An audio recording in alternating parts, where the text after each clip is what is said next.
शहर जालौर बोल रहा हूँ। मैं जालौर राजस्थान की स्वर्ण नगरी और ग्रेनाइट सिटी के नाम से भी प्रसिद्ध हूँ। मेरे यहाँ की शान और मेरे पूरे जिले की रक्षा करने वाली मेरी देवी माँ सुधा माता का मंदिर भी मुझ में ही स्थित है, जो लगभग 850 मीटर की ऊंचाई पर स्थित है, जहाँ राजस्थान का पहला रोपवे मुझ में ही 2006 में लगाया गया था। और तो और मुझ में ही स्थित है राजस्थान का पहला भालू अभ्यारण्य। आपको बता दूं, विश्व की सबसे बड़ी गौशाला भी मेरे सांचौर में स्थित है। मैं प्राचीन काल में जबालीपुर के नाम से जाना जाता था। मेरा ये नाम मेरे पूज्य हिंदू संत जबाली जी के नाम पर रखा गया था। मैं जालौर पहले बहुत बड़ी रियासतों में से एक हुआ करता था, जिसमें मुझे जालौर रियासत के नाम से जाना गया। मैं चित्तौड़गढ़ रियासत के बाद में अपना विशेष स्थान रखता हूँ। मैं मेवाड़ के वीर शिरोमणि महाराणा प्रताप की माँ जयवंता बाई का गृहनगर भी हूँ। मेरी पावन धरा पर पली बड़ी कुंवर जयवंता मेरे रोटे राव उपनाम से विख्यात महाराजा अखिराज सोनगरा की बेटी थी।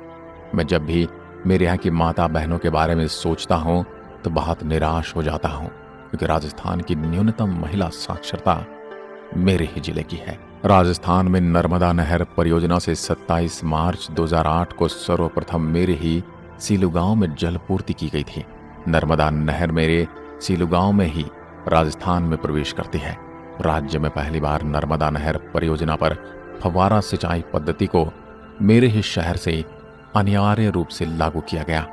मेरे शहर में मां आशापुरा का मंदिर भी स्थित है, जिसका उपनाम महोदरी माता है। मेरे सोनगरा चौहान की कुलदेवी आशापुरा मां का मंदिर मोदरान रेलवे स्टेशन के नजदीक स्थित है। मैं जालौर अगर मेरे यहाँ के प्रमुख नृत्य की बात करूं तो मेरे यहाँ के प्रमुख नृत्य हैं ढोल नृत्य, जो मेरे यहाँ के पुरुषों द्वारा किया जाता है। यह नृत्य थिरकना शैली में मांगलिक अवसरों पर होता है। इस नृत्य को प्रकाश में लाने का श्रेय जय नारायण व्यास को जाता है। इस नृत्य के बाद यंत्र ढोल व थाली होते हैं। राजस्थान का सर्वाधिक गुलाबी रंग का ग्रेनाइट मेरे ही शहर में मिलता है। इसी कारण से मुझे ग्रेनाइट सिटी भी कहा जाता है। पीले ग्रेनाइट के भंडार में ही नसौली नगर में 14 जनवरी 2004 को प्राप्त हुए थे। मैं अपने पड़ोसी जिले या नगरों से अपनी दूरी की बात करूं तो मैं जोधपुर से 140 किलोमीटर, उदयपुर से 214 किलोमीटर, राजधानी जयपुर से 416 किलोमीटर और अहमदाबाद से 340 किलोमीटर की दूरी पर बसा हुआ हूं। मेरे जिले का कुल क्षेत्रफल 10,640 वर्ग किलोमीटर है।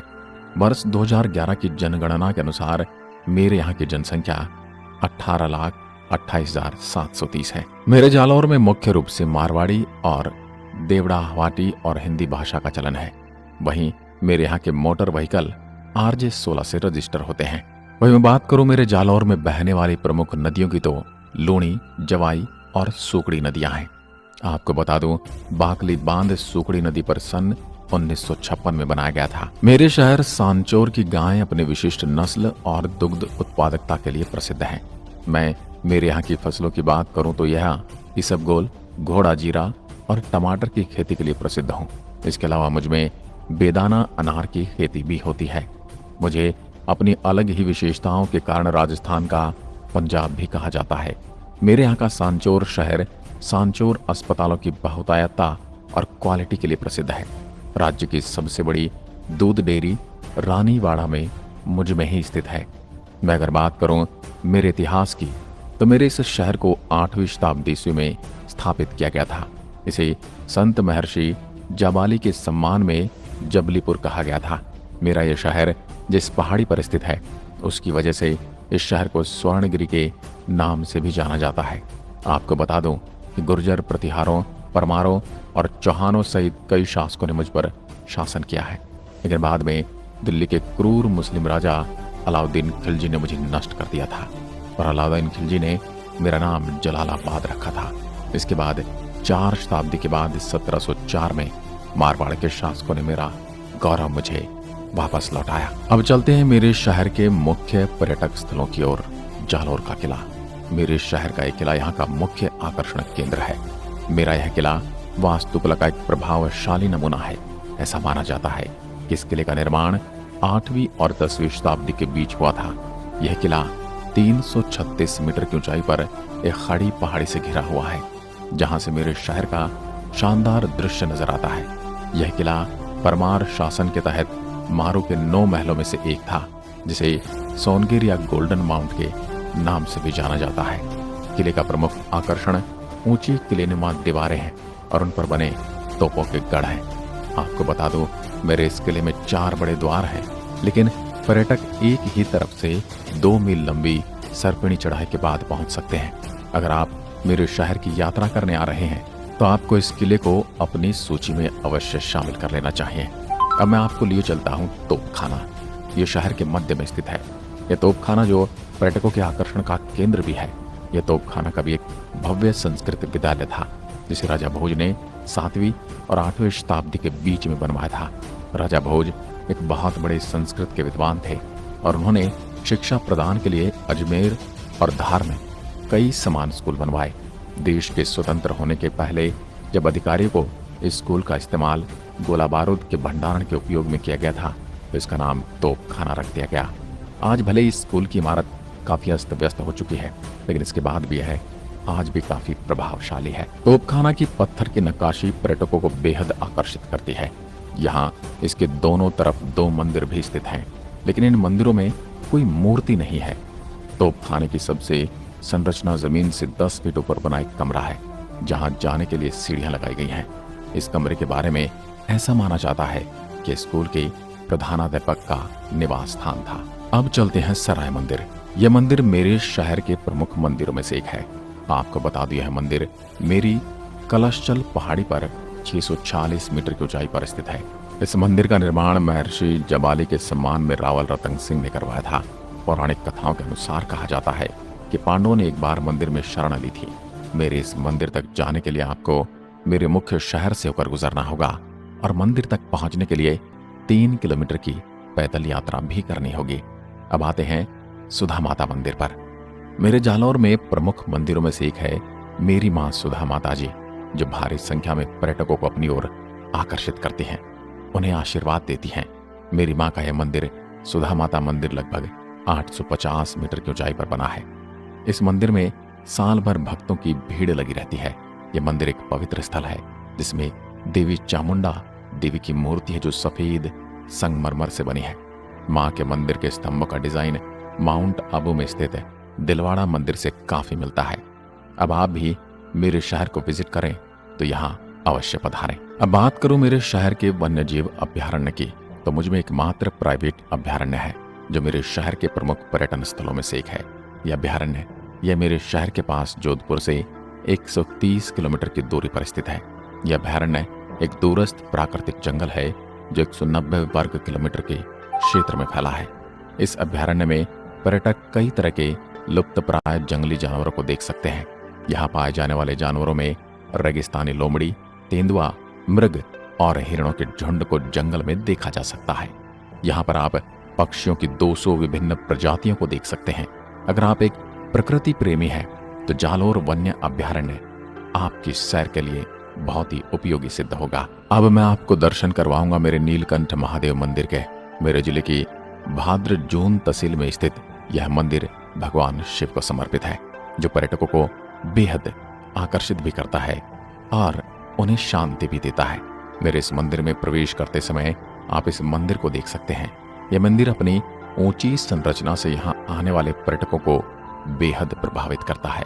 इस मंदिर के बारे में कहा जाता है कि यहाँ एक विधवा महिला ने एक शिवलिंग देखा था और उसके बाद वह नियमित रूप से इस शिवलिंग की पूजा करने लगी थी। कहा जाता है कि एक विधवा महिला के मजबूत विश्वास और आस्था श्रद्धा के चलते वहां पर रेत का एक विशाल टीला उभर आया था। शिवलिंग के इस चमत्कार को देखकर मंदिर की स्थापना की गई। यह मंदिर बहुत पुराना है और इस मंदिर में बारिश के मौसम में और शिवरात्रि के दौरान भक्तों की भीड़ आती है। मेरे ही जालौर दुर्ग के बारे में कहा जाता कि राय के बहाव रातों में बीत गए। मेरे दुर्ग के बारे में कहावत है, आब फटे घर उल्टे कटे बतरा कौर, शीशे पड़े धड़ तड़फे जद छुटे जालौर। जहाज मंदिर एक जैन मंदिर है, जो मेरे बिशनगढ़ नगर से 5 किलोमीटर दूर मांडवला गांव में है। मंदिर के अन्य कोनों पर भी मूर्तियां रखी गई हैं। आराधना भवन और भोजनशाला के साथ एक विशाल धर्मशाला भी जुड़ी हुई है। श्री स्वर्णगिरी तीर्थ मेरे शहर के पास स्वर्णगिरी पहाड़ी पर स्थित है। पद्मासन मुद्रा में बैठे भगवान महावीर मेरे मुख्य आराध्य देव हैं। मेरे भगवान महावीर के मंदिर का निर्माण मेरे महाराजा कमरपाल ने करवाया था और इसकी देखरेख श्री स्वर्णगिरी जैन श्वेतांबर तीर्थ पेड़ी नामक ट्रस्ट करता है।